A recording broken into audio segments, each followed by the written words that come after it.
الحمد لله الذي زين النبيين بحبيبه المصطفى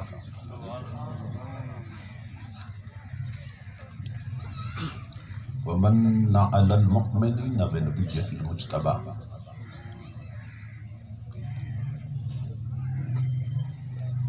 الصلاة والسلام على سيدنا ومولانا محمد خير الورى وعلى آله وأصحابه المتأدبين بالتقوى أما بعد فأعوذ بالله السميع العليم من الشيطان اللعين الرجيم بسم الله الرحمن الرحيم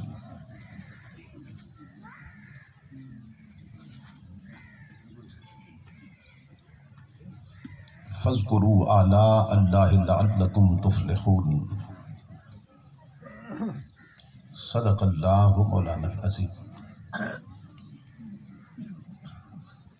إن الله وملائكته يصلون على النبي يا أيها الذين آمنوا صلوا عليه وسلموا تسليما اللهم صل على سيدنا محمد.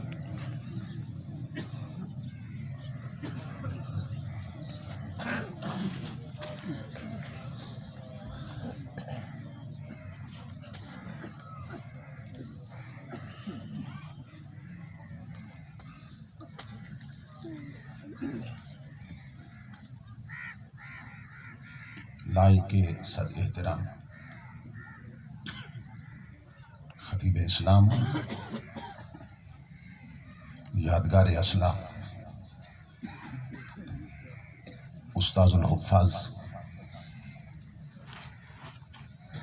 حضرت علامہ حافظ محمد لطیف صاحب دامت برکاتہ العالیہ،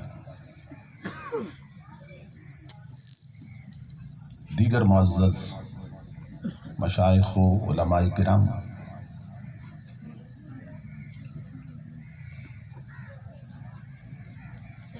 نقیب شہیر برادر عزیز محترم محمد فاروق خضر صدیقی صاحب حفظہ اللہ تعالی، اور معظم حاضرین و سامعین، اللہ رب العزت کا لاکھ لاکھ شکر ہے کہ جس نے اپنی توفیق خاص سے آپ کو اور مجھے اپنی پاک بارگاہ میں حاضری کا شرف عطا کیا، اور بارگاہ رسالت مآب صلی اللہ تعالی علیہ وآلہ وسلم میں گلہائے عقیدت پیش کرنے کی سعادت عطا فرمائی۔ اس عظیم الشان اور کثیر البرکات سالانہ میلاد النبی کانفرنس کے انعقاد پر میں آپ تمام حضرات کی خدمت میں بالعموم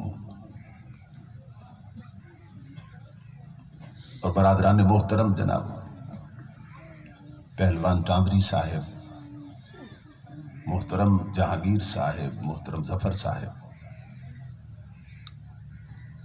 اور انجمن غلامان مصطفیٰ کے جملہ کارکنان، وابستگان اور معاونین کی خدمت میں بالخصوص دل کی عطا گہرائیوں سے ہدیہ تبریک و تحسین پیش کرتا ہوں، اور دعا کرتا ہوں کہ اللہ رب العزت ان تمام دوستوں کو لمبی عمر بالخیر عطا فرمائے، کہ جو ہر سال انتہائی محنت کے ساتھ، اخلاص کے ساتھ اور ایثار کے ساتھ اس عظیم الشان کانفرنس کو قائم کرتے ہیں، اور ہمارے عقیدے اور ایمان کے تحفظ کا سامان فراہم کرتے ہیں۔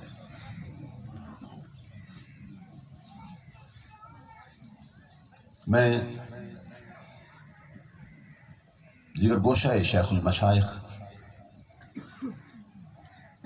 نمونہ اسلاف حضرت علامہ صاحبزادہ پیر مسرور الحسن غفوری الحسنی صاحب زیدہ مجد ہوں، کبھی شکر گزار ہوں کہ جن کے حکم کی تعمیل میں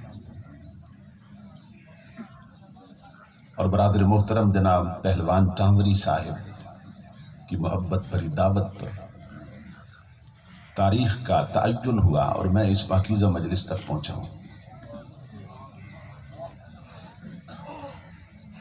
اللہ رب العزت صاحبزادہ صاحب کو، ان کے والد گرامی کو لمبی عمر بالخیر عطا فرمائے اور اس آستانہ عالیہ کے علمی، فکری اور روحانی فیضان سے ہماری قیامت تک آنے والی نسلوں کو مستفیض فرمائے۔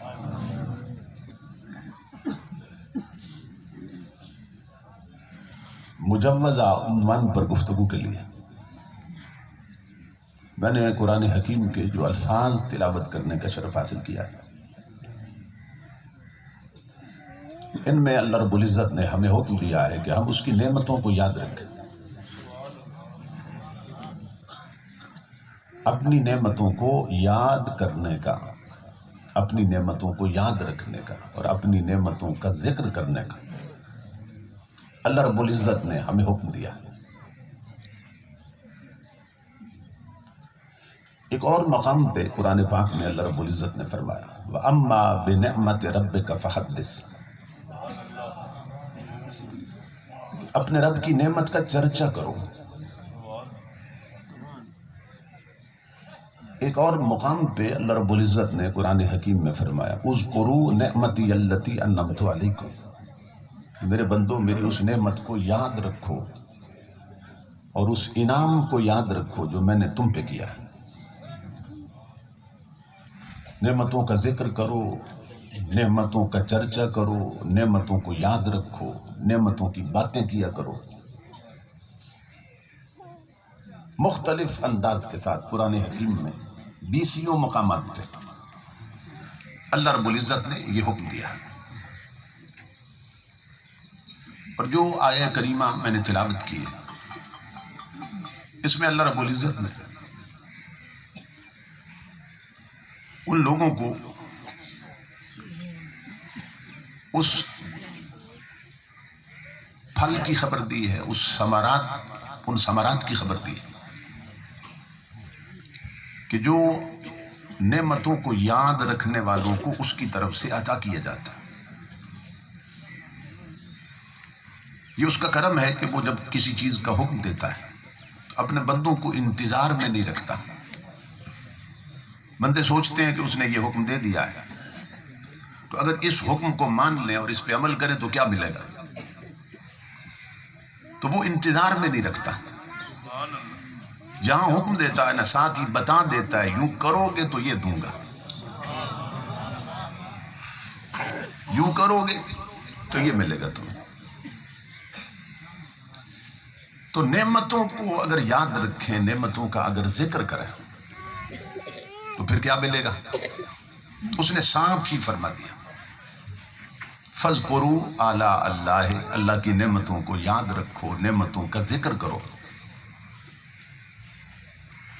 لَعَلَّكُمْ تُفْلِحُونَ، اگر نعمتوں کو یاد رکھو گے تو تمہارے دونوں جہان سمر جائیں گے۔ اس کی نعمتوں کو یاد رکھو تو لفظ کون سا استعمال کیا؟ لَعَلَّكُمْ تُفْلِحُونَ، تاکہ تم فلاح پا جاؤ۔ علماء لغت کہتے ہیں عربی زبان میں دونوں جہانوں کی کامیابی پہ دلالت کرنے والا فلاح سے بہتر کوئی لفظ ہی نہیں ہے جو اللہ نے یہاں استعمال کیا۔ یہ جو فلاح کا لفظ ہے یہ ہم آذان میں بھی سنتے ہیں، مگر چونکہ معنی کی خبر نہیں اس لیے اندازہ نہیں ہوتا کہ کس طرف بلایا جا رہا ہے۔ مؤذن آذان میں کہتا ہے حی علی الفلاح، 5 وقت کی آذان میں آواز آتی ہے، اللہ کا اعلان کرنے والا بلاتا ہے لوگوں آؤ فلاح کی طرف۔ فلاح کا معنی کیا ہے؟ دونوں جہانوں کا سمر جانا۔ تو 5 وقت مؤذن ہمیں آواز دیتا ہے، آؤ بندو ایسے عمل کی طرف کہ جو کر لوگے تو دونوں جہان ہی سنور جائیں گے۔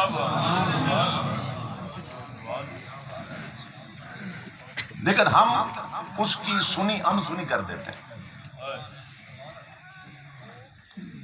توجہ ہی نہیں ہوتی آذان کی طرف۔ اور یہ ذہن میں رکھیے کہ جو لوگ آذان کی طرف توجہ نہیں دیتے ہیں، آذان ہو رہی ہو وہ خاموش نہیں ہوتے، یا گھر میں ٹی وی چل رہا ہے یا ٹچ موبائل پہ کوئی گانا سن رہے ہیں، اسے بند نہیں کر دیتے آذان کے احترام میں۔ تو اولیاء فرماتے ہیں اور علماء فرماتے ہیں کہ اس بندے کو مرتے ہوئے کلمہ نصیب نہیں ہوتا۔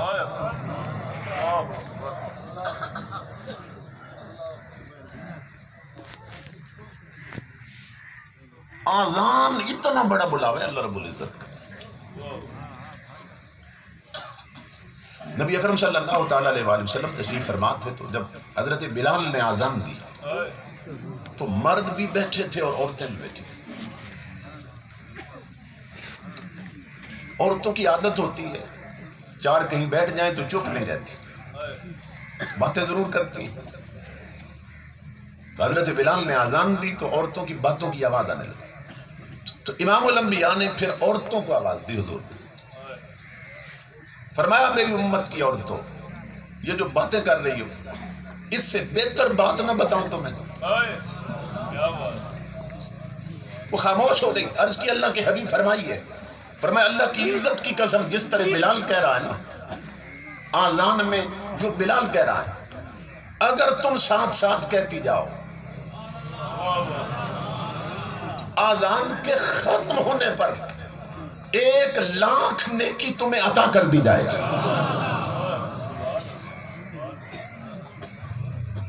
تمہاری جھولی میں 1,00,000 نیکی نہ ڈال دی جائے گی۔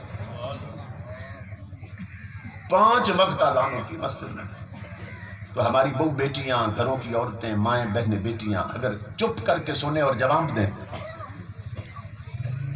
تو صرف آذان کا جواب دے کر 5,00,000 نیکیاں روزانہ کما سکتی ہیں۔ لیکن توجہ نہیں ہے، دھیان نہیں۔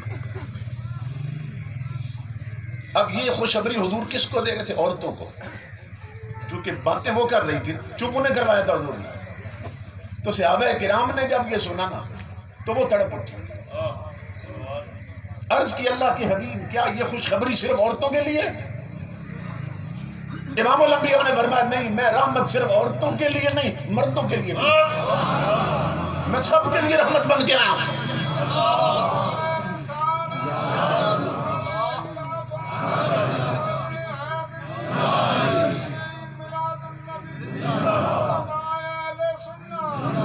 تاجدار ختم نبوت، تاجدار ختم نبوت۔ تو تمہارے میرے نبی نے فرمایا مردوں تم بھی سنو، صحابہ کو فرمایا وہ عورتوں کو خوشخبری، مردوں تم بھی سنو، اللہ کی عزت کی قسم اگر بلال کی آذان کا جواب یا کسی مؤذن کی آذان کا جواب مردوں تم دو گے تو تمہیں 2,00,000 نیکیاں عطا کی جائیں گی۔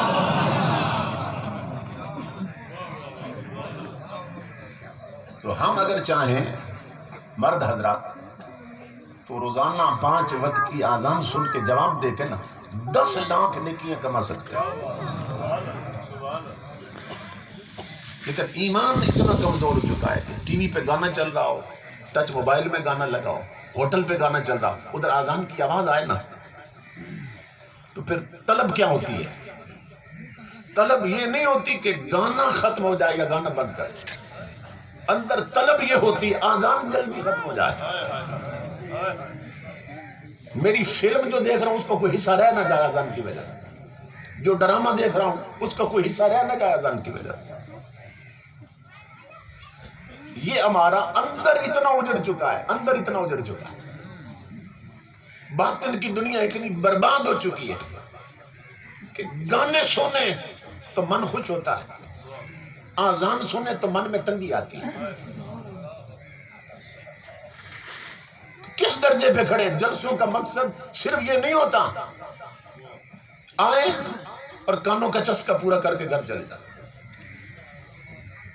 جلسے اس لیے نہیں ہوتے، جلسے دین سیکھنے اور سکھانے کے لیے ہوتے. یہ جو آذان کی بات میں نے بتا دی، آج اس صرف ایک بات کو اگر کئی لوگوں نے یاد رکھا اور زندگی بھر اپنے عمل میں لیا ہے تو میں سمجھوں گا میرے بھائی چاوری صاحب اور ان کے دوستوں کی، جہانگیر صاحب اور بھائی کی ساری محنت ٹھکانے لگ گئی.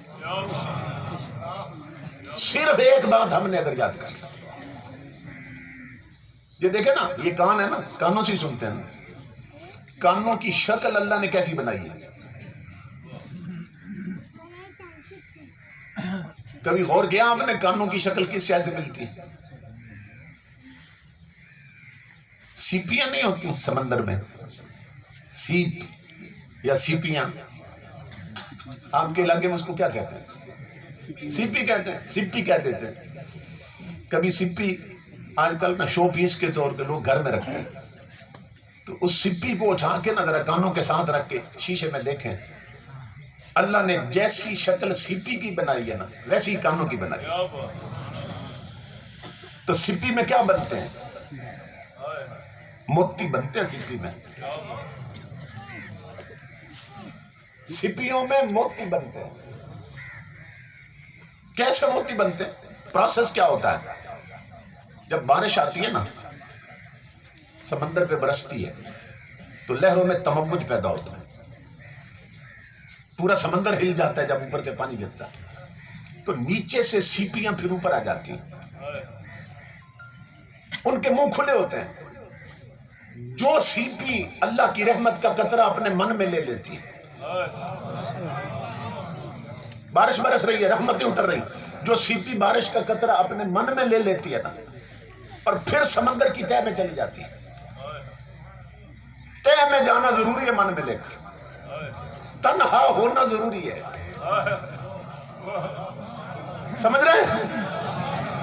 وہ اس بارش کے قطرے جو سیپیاں اوپر رہ جاتی ہیں من میں لے کر، ان کے اندر کچھ نہیں بنتا، پانی رہتا ہے.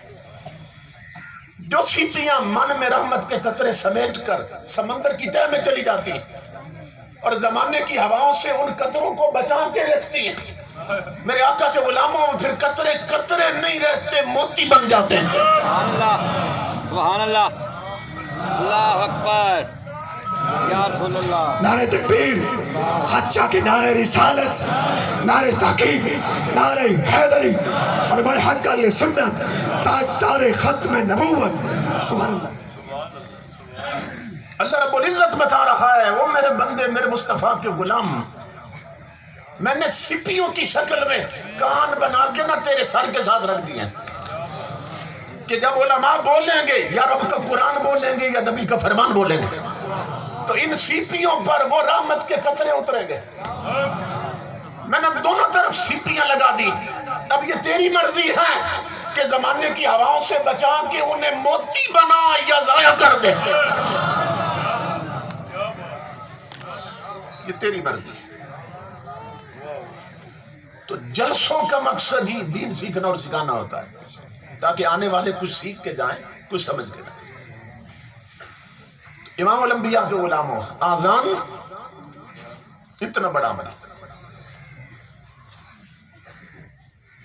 تاریخ میں ہے کہ جو ہارون الرشید تھا بہت بڑا بادشاہ گزرا اور اتنی بڑی اس کی سٹیٹ اور سلطنت تھی کہ انگریز ہسٹورین بھی لکھتے ہیں،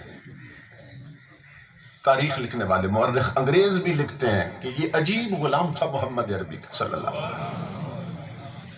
کیا کہ اللہ نے اتنی بڑی سلطنت دی تھی کہ انگریز لکھتے ہیں کہ سورج چڑھتا بھی اس کی سلطنت میں تھا، ڈوبتا بھی اس کی سلطنت میں تھا. آپ تصور کریں حضور کے غلاموں کی کہاں تک حکومت.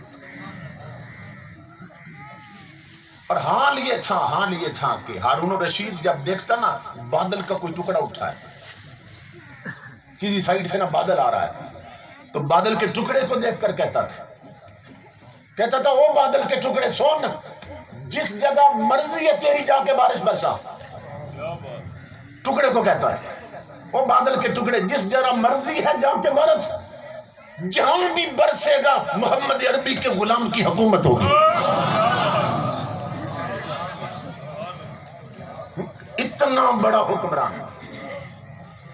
تو پھر عقل میں تو یہ بات آتی ہے، پھر اس کی جو بیگم تھی، اس کی جو بیوی تھی ملکہ زبیدہ، پھر اس کے تو بڑے نخرے ہونے چاہیے تھے۔ جب خاوند اتنا بڑا حکمران ہو تو بیوی کے تو نخرے نہیں نہ سنبھالے جاتے۔ ہمارا ایک چھوٹا سا ٹکڑا ہے جو اس کے بادشاہ بن جائیں، ان کے نخرے نہیں سنبھالے جا رہے۔ تو اتنی بڑی سلطنت کا مالک، تو پھر اس کی بیوی۔ مگر امام الانبیاء کے غلاموں بتانا یہ چاہتا ہوں، آج مصطفیٰ کا دین غریبوں کے محلے میں نہیں ملتا، اس وقت نبی کا دین امیروں کے محل میں رہتا تھا۔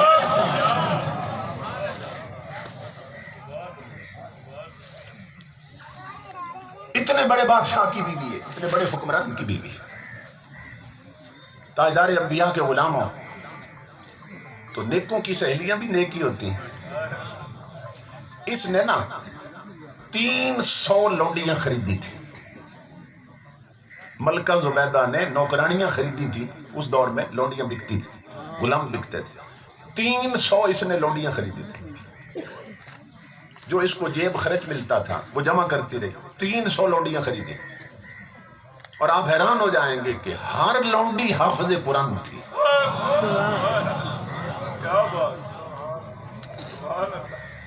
اتنے بڑے بادشاہ کی بیگم ہے، 300 لونڈیاں خریدی ہیں، ہر لونڈی حافظ قرآن۔ اب آپ حیران ہوں گے اتنے بڑے بادشاہ کی بیوی نے اتنی لونڈیاں حافظ کیوں خریدی ہیں؟ جب 300 لونڈیاں خرید چکی نا، انہیں اپنے محل میں دعوت دی اس نے۔ انہیں کہنے لگی میری بہنوں سنو، جس محل میں میں رہتی ہوں نا اسی میں تم نے رہنا ہے۔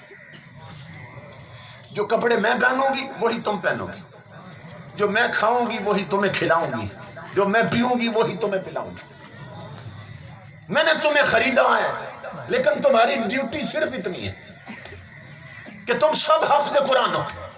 تم اپنا ٹائم ٹیبل بنا لو، اپنے آپ میں وقت تقسیم کر لو، کہ میری طلب یہ ہے کہ میرے محل کے اندر 24 گھنٹوں میں 1 منٹ بھی ایسا نہ گزرے جب محمد عربی کا قرآن نہ پڑھا جا رہا۔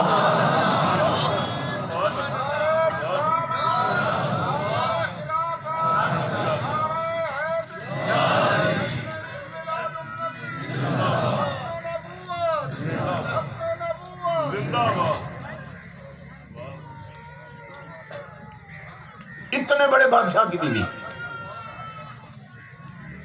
وہ محل میں رہ کر بھی نہ اپنی قبر یاد رکھتے تھے، اپنی قیامت یاد رکھتے تھے۔ کہا میری طلب یہ ہے میری زندگی میں جب تک میں زندہ ہوں تم ٹائم تقسیم کر لو۔ 300 لونڈیاں حافظ قرآن، آدھا گھنٹہ بھی نہیں آتا کسی کے، 300 لونڈیاں ہو، تم ٹائم بنا لو۔ میں نہیں چاہتی میرے محل میں 1 منٹ بھی ایسا گزرے 24 گھنٹوں میں کہ جب قرآن کی تلاوت رک جائے۔ تو امام الانبیاء کے غلاموں، اس کی ایک سہیلی بیان کرتی ہے کہ جب یہ ملکہ زبیدہ فوت ہو گئی نا تو میرے دل میں طلب تھی، اتنی نیک عورت اتنا کچھ کرتی تھی اپنی قبر اور قیامت کے لیے، تو کاش مجھے پتہ چل جائے کہ قبر میں اس کے ساتھ کیا بیتی، قبر میں کیا گزری اس کے ساتھ۔ تو کہتی ہے اسی پریشانی میں ایک دن سو گئی تو ملکہ زبیدہ نہ مجھے خواب میں ملی۔ سب سے پہلے میں نے پوچھا، میں نے کہا میری دوست مجھے بتا قبر میں تیرے ساتھ کیا بیتی تھی؟ وہ کہتی اللہ کی عزت کی قسم، زبیدہ کہنے لگی رب کے کرم کا کچھ نہ پوچھ، میں جب قبر میں گئی ہوں نا تو حساب والے فرشتے بعد میں آئے، میرے رب کا پیغام مجھے پہلے آیا۔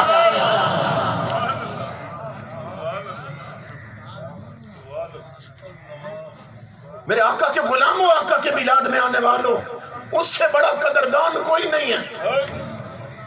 یاری لگانی ہے تو اس سے لگاؤ، پیار پیار کرنا ہے تو اپنے رب سے کرو، تعلق بنانا ہے تو اپنے خالق سے بناؤ، اس سے بڑا قدردان کوئی نہیں ملے گا۔ ابھی فرشتے نہیں آئے، زبیدہ کہنے لگی میرے رب کی آواز مجھے پہلے آئی، آواز اللہ نے دی اور مجھ سے پوچھا زبیدہ ایک بات بتا، ایک دن تو کھانا کھانے بیٹھی تھی، خامد کے ساتھ کھانا کھانے بیٹھی تھی، تو نے روٹی کا لقمہ بھی توڑ لیا تھا اور سالن بھی لگا لیا تھا لقمے کے ساتھ، گراں کہتے ہیں آپ لقمے کو، گراں کے ساتھ سالن بھی لگا لیا تھا تو نے، اور تو نے منہ کے قریب کر کے نا لقمہ بسم اللہ پڑھ کے منہ کے قریب کیا تھا، لیکن تو نے منہ میں ڈالا نہیں تھا، پھر واپس کیوں رکھ دیا تھا؟ اللہ فرما رہا ہے قبر میں ابھی فرشتے نہیں آنے دی، اس نے کہا مجھے صرف اتنی بات بتا، جانتا ہے مگر پوچھ رہا، وہ نہ پوچھتا تو ہمیں کیسے خبر ہوتی؟ امام الانبیاء کے غلاموں، ملکہ زبیدہ اپنی سہیلی کو خواب میں بتا رہی، میرے رب نے فرمایا بتا تو نے وہ لقمہ پھر واپس کیوں رکھ دیا تھا، کھایا کیوں نہیں تھا؟ زبیدہ کہنے لگی میرے رب تو جانتا ہے کہ جب میں نے لقمہ توڑ کر سالن لگا کے منہ کے قریب کیا تھا نا، مسجد میں مؤذن نے اذان شروع کر دیا، سبحان اللہ سبحان اللہ۔ اور جب اذان ہونے لگی تھی میرے رب، میرے سر کا دوپٹہ تھوڑا سا سرکا ہوا تھا، کچھ سر ننگا تھا کچھ دوپٹہ اوپر تھا، میں نے لقمہ واپس رکھ دیا، میں نے کہا میرے رب کا نام لے رہا ہے اور میرا سر تھوڑا ننگا ہے، میں اس کو پہلے ڈھانپ لوں ادب کروں، اذان ہو رہی ہے رب کا نام گونجنے والا، مورا میں نے لقمہ اس لیے رکھ دیا تھا۔ اللہ رب العزت نے فرمایا زبیدہ سن مجھے اپنی عزت کی قسم، میرے نام کے ادب میں وہ جو تو لقمہ تو نے واپس کیا تھا نا، اسی عمل پر جنت میں نے تیرے نام کر دی تھی۔